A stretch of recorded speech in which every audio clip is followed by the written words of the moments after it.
Hey guys, welcome back to my channel. तो आज के इस वीडियो में मैं आपको एक्सप्लेन करने वाली हूँ 2025 में आई मूवी फतेह।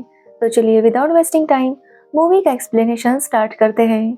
मूवी स्टार्ट होती है पंजाब के एक गांव मोगा से, जहां पर रहता है फतेह। फतेह का एक एनिमल फार्म है जहां पर काफी सारे लोग काम करते हैं। आज फतेह देखता है कि वहाँ का एक बंदा काफी ज्यादा अपसेट था, लेकिन इससे पहले कि फतेह कुछ पूछ पाता वो वहां से निकल जाता है। जिसके बाद वो बंदा निमृत नाम की एक लड़की के पास आता है और उसे डांटने लगता है कि वो उसका प्रॉब्लम कब सॉल्व करेगी। यहाँ पर उनकी बातों से पता चलता है कि निमृत ने उस बंदे को एक ऐप से लोन लेकर दिया था। हालांकि वो आदमी उसके ईएमआई पे कर रहा था, लेकिन फिर भी उसे इंटरेस्ट के लिए काफी परेशान किया जा रहा था और उससे ज्यादा पैसे लिए जा रहे थे। और इसी वजह से वो काफी परेशान था, क्योंकि अब तक उसके बहुत सारे पैसे खर्च हो चुके थे। ये लोन उसने अपनी वाइफ की मेडिसिन के लिए लिया था, लेकिन अब उससे ज्यादा खर्चा हो गया था। वो निमृत से कहता है कि वो जल्दी कुछ करे, जो सुनकर निमृत भी काफी परेशान हो जाती है, क्योंकि निमृत ने उस ऐप से गांव के काफी सारे लोगों को लोन लेकर दिया था और वो जानती थी कि जैसा प्रॉब्लम उस आदमी के साथ हुआ है वैसा सभी के साथ होगा। इसलिए वो अब तक 3-4 बार दिल्ली जाकर आई थी, लेकिन कोई भी रिस्पॉन्स नहीं था, जिसकी वजह से निमृत काफी परेशान थी और वो अपनी फ्रेंड से कहती है कि वो समझ नहीं पा रही कि वो क्या करे। तो उसकी फ्रेंड उसे सजेस्ट करती है कि उसे एक बार फतेह से बात करनी चाहिए, लेकिन निमृत समझ नहीं पा रही थी कि आखिर वो फतेह को इस सब के बारे में कैसे बताए। एक्चुअली फतेह निमृत के पड़ोस में रहता था और निमृत के लिए वो उसके भाई जैसा था। रात को जब निमृत फतेह को खाना देने जाती है तो वो उससे पूछती है कि क्या अच्छे लोगों के साथ भी बुरा होता है। तभी निमृत की माँ उसे बुलाती है और निमृत वहाँ से जाने लगती है। तो फतेह उसे कहता है कि भगवान हमेशा बुरे वक्त में अच्छे लोगों के साथ होता है और अगर निमृत को कोई प्रॉब्लम हुई तो वो फतेह को बोल सकती है। अब अगले दिन हम उस आदमी को देखते हैं जिसने उस ऐप से लोन लिया था। उसे धमकाया जाता है कि अगर उसने उन्हें पैसे नहीं दिए तो उसके फोटो को एडिट करके वायरल किया जाएगा, जो देखने के बाद वो आदमी डर जाता है और खुद को खत्म कर लेता है। जैसे इस बारे में निमृत को पता चलता है तो वो बहुत ज्यादा डर जाती है और वो किसी को कॉल करके कहती है कि वो चड्डा के पास जाने के लिए तैयार है, बस उसे वादा करना होगा कि उसके पिंड वालों को कोई प्रॉब्लम नहीं होगी। अब फतेह भी देखता है कि निमृत कुछ प्रॉब्लम में थी, जिसके कुछ टाइम बाद निमृत के घर पुलिस आते हैं, क्योंकि जो उस आदमी की मौत हुई थी उसने अपने नोट में लिखा था कि उसकी मौत के लिए जिम्मेदार निमृत है, जिसकी वजह से पुलिस उसे पकड़ने के लिए आई थी।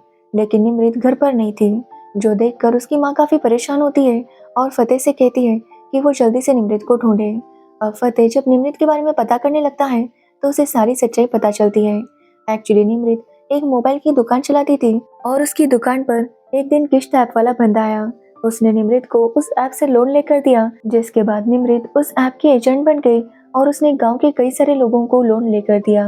लेकिन कुछ टाइम बाद काफी प्रॉब्लम्स आने लगी, क्योंकि लोगों से काफी ज्यादा पैसे वसूल किए जा रहे थे और अगर लोग वो पे नहीं करते तो उन्हें धमकियां मिलती कि वो उनकी फोटोज को वायरल कर देंगे, जिसकी वजह से निमृत काफी परेशान थी और वो दिल्ली भी जाकर आई थी, लेकिन दिल्ली में भी उसे कोई रिस्पॉन्स नहीं मिला। अब ये सब सुनने के बाद फतेह डिसाइड करता है कि वो दिल्ली जाएगा और वो दिल्ली चला आता है, जिसके बाद फतेह निमृत के कॉल रिकॉर्ड्स निकालता है और उस नंबर पर कॉल करने लगता है। तभी फतेह की बात एक खुशी नाम की लड़की से होती है, जो फतेह से कहती है कि वो निमृत के बारे में उसे इन्फॉर्मेशन दे सकती है, इसलिए वो उसे मिलने के लिए बुलाती है। जब फतेह खुशी से मिलता है तो खुशी बताती है कि शायद निमृत चड्डा के पास होगी। यहाँ पर हमें पता चलता है कि लोन ऐप का बहुत बड़ा फ्रॉड चल रहा था और चड्डा उसमें इन्वॉल्व था, इसलिए निमृत चड्डा से मिलने गई थी ताकि वो चड्डा से मिलकर ये प्रॉब्लम सॉल्व कर सके।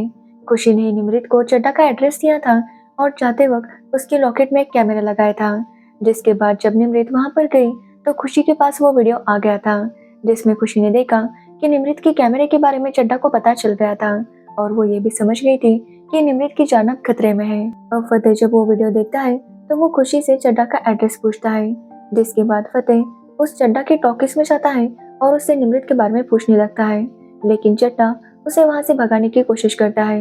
वो फतेह को डराता है, लेकिन फतेह उन सबको बहुत ही बुरी तरह से पीट देता है, जिसके बाद भी चड्डा उसे कुछ भी नहीं बताता, जिसकी वजह से फतेह उसे मार देता है।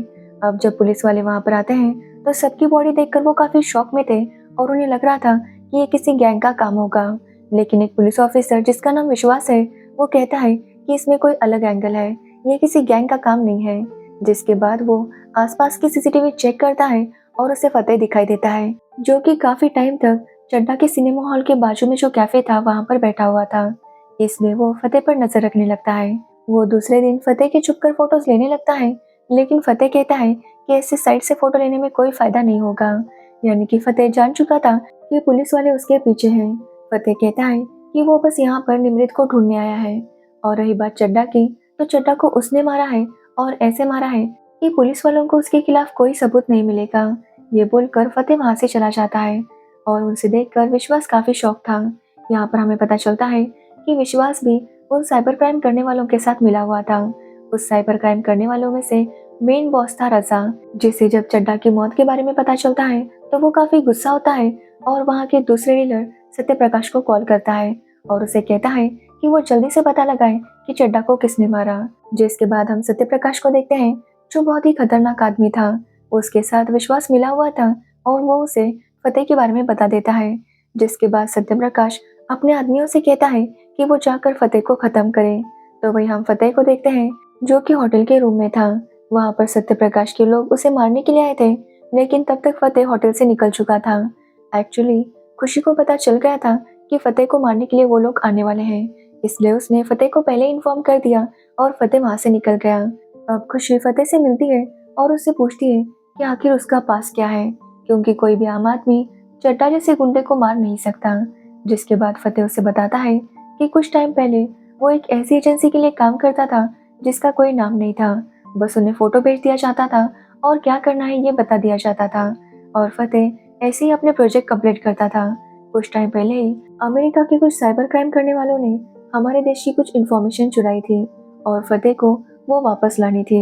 फतेह वहां पर गया और सारी इन्फॉर्मेशन वापस लेकर आया, लेकिन आने से पहले उसने सबको खत्म कर दिया। जिसके बाद फतेह ने अपना वो काम छोड़ दिया और पंजाब जाकर सेटल हो गया। अब ये सब सुनने पर खुशी फतेह से कहती है कि वो उसके साथ उसके घर चले, क्योंकि वहां पर वो सेफ रहेगा। अब खुशी फतेह को अपने घर लेकर आती है, जहां फतेह को पता चलता है कि खुशी एक हैकर है। एक्चुअली जो साइबर क्राइम्स करते थे, खुशी उनका अकाउंट हैक किया करती थी, इसलिए वो लोग खुशी को पकड़ना चाहते थे। इसलिए उन्होंने निमृत को किडनैप किया था, ताकि निमृत के जरिए वो खुशी तक पहुंच सके। इससे पहले भी एक हैकर ने जब उनके अकाउंट्स हैक किए थे, तो उन लोगों ने उसे बुरी तरह से मार दिया था। अब फतेह को खुशी की वजह से इस स्कैम की सारी जानकारी मिल गई थी, लेकिन अब उसे सत्य प्रकाश के बारे में सब जानना था। इसलिए वो दुबई जाता है और अपने बॉस से मिलता है, जिनके लिए वो पहले काम किया करता था। फतेह उनसे सत्य प्रकाश के बारे में पूछता है, तो उसका बॉस उसकी सारी इन्फॉर्मेशन निकालता है और फतेह से कहता है कि सत्य प्रकाश काफी खतरनाक है, इसलिए फतेह को संभाल कर काम करना होगा। लेकिन फतेह को बस निमृत से मतलब था, इसलिए वो डायरेक्टली सत्य प्रकाश के घर जाता है और उसके सारे लोगों को मार देता है। जिसके बाद वो सत्य प्रकाश से बात करता है और उससे कहता है कि वो अपना ये स्कैम बंद करे, क्योंकि उसकी वजह से काफी सारे लोगों का नुकसान हो रहा है। वो सत्य प्रकाश को एक दिन का टाइम देता है और उससे कहता है कि वो अपना स्कैम भी बंद करे और निमृत को भी छोड़ दे, नहीं तो उसके लिए अच्छा नहीं होगा। अब ये देखकर सत्य प्रकाश भी समझ गया था कि फतेह कोई आम आदमी नहीं है। जिसके बाद हमें ये भी पता चलता है कि सत्य प्रकाश ने अपने पापा को ही मार दिया था, क्योंकि उसके पापा उसे टॉर्चर करते थे, इसलिए सत्य प्रकाश उन्हें मारकर यहाँ पर भाग कर आया था। फतेह के जाने के बाद सत्य प्रकाश निमृत के पास जाता है और यहाँ पर हमें पता चलता है कि निमृत को उसने काफी टॉर्चर करके रखा था। निमृत उसे रिक्वेस्ट करती है कि वो उसे छोड़ दे, लेकिन सत्य प्रकाश उसे छोड़ता नहीं। जिसके बाद सत्य प्रकाश अपने बॉस रजा से बात करता है और दोनों मिलकर एक प्लान बनाते हैं। वो दोनों सबसे पहले खुशी के ऊपर अटैक करते हैं, लेकिन फतेह उसे बचा लेता है। जिसके बाद रजा लोगों को एक मैसेज भेजता है और जिसकी वजह से उनके अकाउंट से पैसे कट हो जाते हैं, जिससे रजा ने काफी सारे पैसे कमा लिए थे। जिसके बाद रजा अपना एक वीडियो बनाता है, जिसमें वो अपने क्राइम को कन्फेस कर रहा था और कह रहा था कि अभी तो उसने इतने पैसे चुराए हैं, लेकिन आगे वो बहुत से पैसे चुराएगा। और वो उस वीडियो को एडिट करके वहां पर फतेह का चेहरा लगा देता है। जिसके बाद वो उस वीडियो को वायरल करता है और लोगों को यही लग रहा था कि फतेह ने उनके पैसे चुराए हैं, इसलिए पुलिस वालों के साथ साथ बाकी लोग भी फतेह के पीछे पड़ जाते हैं, जिसकी वजह से फतेह और खुशी को यहाँ से वहाँ भागना पड़ता है। जिसके बाद खुशी अपने फ्रेंड से कांटेक्ट करती है और उन्हें सत्य प्रकाश के अकाउंट को ट्रेस करने के लिए कहती है। जब वो लोग उसे हैक कर रहे थे, तभी उन्हें सत्य प्रकाश का एक वीडियो आता है, जिसमें वो निमृत को एक इलेक्ट्रिक चेयर पर बिठाया था और कहता है कि वो उसका वीडियो लाइव करेगा और जैसे ही वो उस वीडियो को 20 मिलियन व्यूज होंगे, उस चेयर में इलेक्ट्रिक करंट पास होगा और निमृत की मौत हो जाएगी। अब वो वीडियो लाइव हो जाता है और लोग ये जानते थे कि निमृत का वो वीडियो अगर वो देखेंगे तो उसकी जान जा सकती है, लेकिन फिर भी लोग उस वीडियो को शेयर कर रहे थे और उसे देख रहे थे, जिसकी वजह से जल्दी से 20 मिलियन व्यूज हो जाते हैं और निमृत की मौत हो जाती है। जो देखकर सत्यप्रकाश कहता है कि वो ऐसे लोगों को लूट कर सही कर रहा है। तो वही निमृत की मौत के बाद फतेह पूरी तरह से टूट गया था। तब खुशी फतेह को बताती है कि पुलिस ऑफिसर विश्वास भी उनके साथ मिला हुआ है और उसके लैपटॉप में सत्यप्रकाश की काफी सारी इंफॉर्मेशन है। जिसके बाद फतेह और खुशी छुपते हुए विश्वास के घर जाते हैं और उसे बुरी तरह से पीट देते हैं। अब खुशी वहाँ पर विश्वास के लैपटॉप से सत्यप्रकाश और रजा का सारा डाटा ले लेती है और अपने फ्रेंड्स को फॉरवर्ड करती है और उनसे कहती है कि वो लोग इसे हैक करें। जिसके बाद फतेह सत्यप्रकाश के पास जाता है और उसके लोगों को एक एक करके मारने लगता है। तो वही सत्यप्रकाश देखता है कि उसके सारे अकाउंट्स हैक हो रहे थे, जिसकी वजह से वो काफी परेशान था और उसे जल्दी पता चल जाता है कि ये सब कुछ खुशी का काम है। वो खुशी को पकड़ लेता है और उसे मारने वाला था कि तभी वहां पर फतेह आता है और खुशी को बचा लेता है। जिसके बाद वो सत्यप्रकाश को उसी तरह से मारता है जैसे उसने निमृत को मारा था। और अब सत्यप्रकाश को मारने के बाद रजा की बारी थी। फतेह उसे मारने के लिए तैयार हो रहा था, तब फतेह के बॉस का उसे कॉल आता है और वो उसे बताता है कि रजा अपने लोगों के साथ फतेह का इंतजार कर रहा है, इसलिए फतेह को सोच समझकर सब कुछ करना होगा। लेकिन फतेह अब रजा को मारने के लिए पूरी तरह से तैयार था। वो उसके लोगों को बुरी तरह से पीटता है और उन्हें पीटते हुए रजा के पास पहुंच ही जाता है। सबसे पहले वो रजा की सेक्रेटरी को मारता है, जिसके बाद रजा की बारी थी। रजा फतेह से कहता है कि वो दोनों बिल्कुल एक जैसे हैं, लेकिन फतेह कहता है कि वो दोनों बिल्कुल भी एक जैसे नहीं हैं, क्योंकि फतेह ने आज तक किसी का बुरा नहीं किया। साथ ही वो रजा से कहता है कि काफी लोग बुरा काम करते हैं और बच भी जाते हैं, लेकिन रजा के केस में ऐसा नहीं होगा क्योंकि फतेह उसे मार देगा। फतेह उसे कहता है कि हर कहानी में रावण का अंत जरूर होता है। ये बोलकर फतेह उसे शूट करता है और रजा की मौत हो जाती है। जिसके कुछ दिनों बाद फतेह खुशी से मिलता है और खुशी की बातों से पता चलता है कि वो फतेह को पसंद करती है, लेकिन फतेह ने अभी तक उसे कुछ भी नहीं कहा था। इसलिए खुशी कहती है कि वो लंदन वापस जाने के बारे में सोच रही है, जो सुनने पर फतेह को अच्छा नहीं लगता।